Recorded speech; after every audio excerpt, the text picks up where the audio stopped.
Morning, everybody. I just wanted to share a few words about the story of the Good Samaritan, which has been on my mind recently. I have spoken about it before, some years ago, but things have changed and my opinions have changed. So I just wanted to share this with you. If any of you have heard me speak before, I don't know if Linda said, but the emergency exits are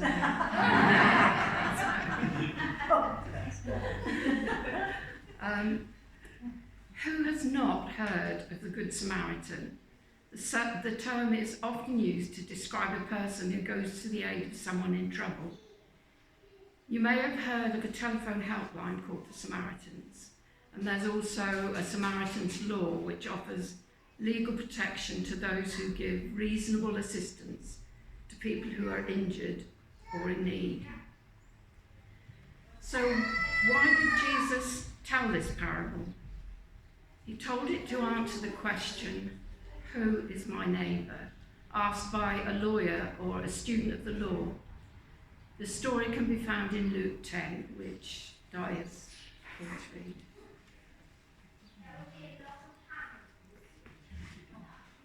On one occasion, an expert in the law stood up to test Jesus.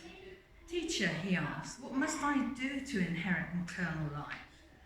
"What's written in the law?" he replied. "How do you read it?" He answered, "Love the Lord your God with all your heart, with all your soul, and with all your strength, and with all your mind, and love your neighbour as yourself." "You've answered correctly," Jesus replied. "Do this and you will live." But he wanted to justify himself, so he asked Jesus, "And who is my neighbour?"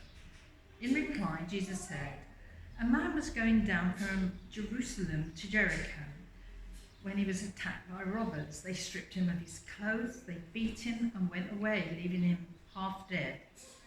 A priest happened to be going down the same road, and when he saw the man, he passed by on the other side. So too, a Levite, when he came to the place and saw him, passed by on the other side. But a Samaritan, as he travelled, came where the man was, and when he saw him, he took pity on him. He went to him and bandaged his wounds, pouring on oil and wine. Then he put the man on his own donkey, brought him to an inn, and took care of him. The next day he took out 2 denarii and gave them to the innkeeper. 'Look after him,' he said, 'and when I return I'll reimburse you for any extra expense you may have.' Which of these 3 do you think was a neighbour to the man who fell into the hands of robbers?" The expert in the law replied, "The one who had mercy on him." Jesus told him, "Go and do likewise." I sort of learned 3 things from this passage. The first thing comes under the heading of compassion.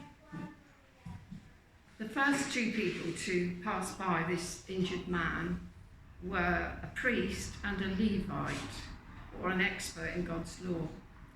They failed to show compassion as instructed in the scriptures. I think that Jesus chose these 2 because the person asking, "Who is my neighbour?" was a law student. There are many references in the scriptures about caring for others, and here are just 2, which Pauline's going to read. Di's going to read one. Leviticus 19:18. "Do not seek revenge or bear a grudge against anyone among your people, but love your neighbour as yourself. I am the Lord." And I particularly like this verse from Isaiah 58, verse 10. "Feed the hungry and help those in trouble. Then your light will shine out from the darkness, and the darkness around you will be as bright as noon." These 2 people would have known the law well, but they did not obey it.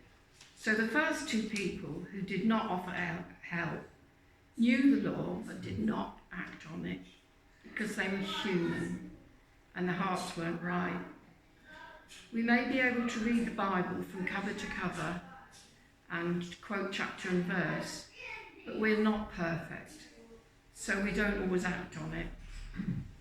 So knowledge alone will not save us. Thank goodness for Jesus. There are references in the New Testament about knowledge and action. In James 1, 22 to 25. Do not merely listen to the word and so deceive yourselves. Do what it says. Anyone who listens to the word but does not do what it says is like someone who looks at his face in a mirror and after looking at himself goes away and immediately forgets what he looks like.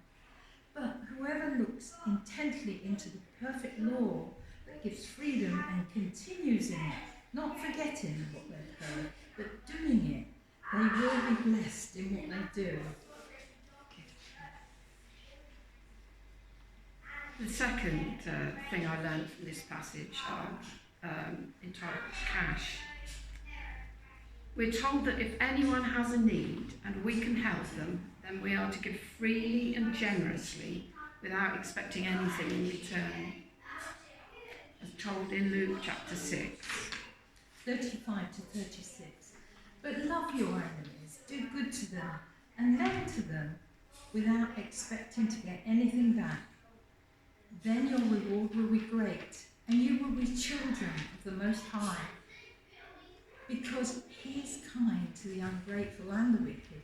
Be merciful just as your Father is merciful. As a church, I know that we give generously to charities, and when I look at you, I can't imagine us not helping one another. But how do we treat our neighbour?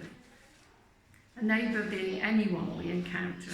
How do we treat poor or homeless people begging in the street? Do we pass by thinking that it's all a scam and they're fine? Or do we give them a hot drink, something to eat, and talk to them? I just wondered how you felt about this, because last week I was getting off a bus and crossing Salisbury to catch another one, and there was a young man sitting on the ground outside a shop begging, and as I approached him I was thinking perhaps I should get him a hot drink, and then a young woman in front stopped and talked to him, and then she said, bye babe, I'll see you later. And I thought, cool, you're somebody's babe. Wow. And he looked perfectly fit and healthy. And so I rushed off and I got on the bus. I thought he'll be all right. But I've felt guilty about it ever since, thinking, well, maybe he did need help, you know. And I wondered if any of you had perhaps not given to somebody or felt guilty about it. Anybody ever done that? Yes. Yeah, we all do. Well, the majority. How do we know who needs and who doesn't? Has anybody got an instance they would like to? Or anything they'd like to say? No, it's just that it happens. I think it's better to give to someone who doesn't need it than not to give to someone who does need it. But even so, you can't give to everybody, can you? So the third thing I picked up from it was care. There are also references in the scriptures about caring for foreigners.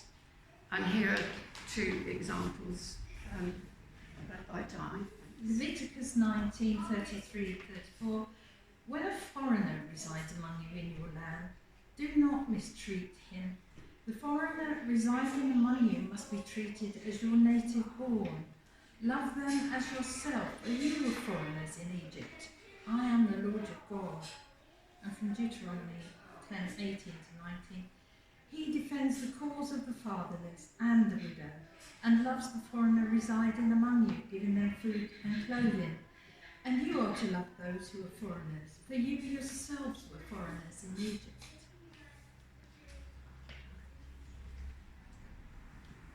I'm sure you'll know that the Jews hated Samaritans as they married outside of their people and no longer shared their customs or beliefs. But in this story, it was the hated Samaritan who showed great compassion. He treated the injured man himself and left money and instructions for his care. He was the one to love his neighbour. I think Jesus was telling us this. We must love others regardless of race or differences and treat them as we would wish to be treated ourselves. How would we have acted in these circumstances? I think as a church we do welcome outsiders. After all, I come from Bulford.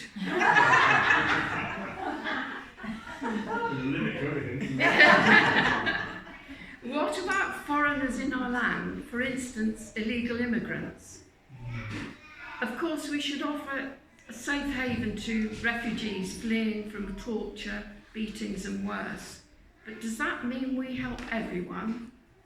I expect you've seen newspaper headlines stating that there are benefit tourists just here for easy money. This challenged me, and I realised I was guilty of prejudice. Having listened to politicians and the media, they are telling us that we can't take any more in because of the schools, hospitals and housing authorities are overburdened. Our island is too small. Do we believe them or not? Of course, hospitals and other local authorities could not function without immigrants. But if they are so impoverished and the quality of their life is so poor that they are willing to risk their lives to get here, should we not welcome and support them anyway? I've recently learned about people traffickers who promise decent work and then, when the people arrive here, exploit them to the point of slavery. We are asked to be aware of these people, for instance, in car washes and nail bars. Can we help them? I just wondered what you thought about immigrants. There's a lot about defending our borders. And, you know, when you see boats arriving and there are families and children getting off, your heart goes out to them. But when a boatload of young, fit men arrive and they're punching the air and you think, well, why have they come? You know, it's hard to know. And it's hard not to be prejudiced sometimes. Does anybody else have any feelings on this or any reservations? I think you're very candidly sum up the situation. Sorry? I think you very candidly sum up the situation.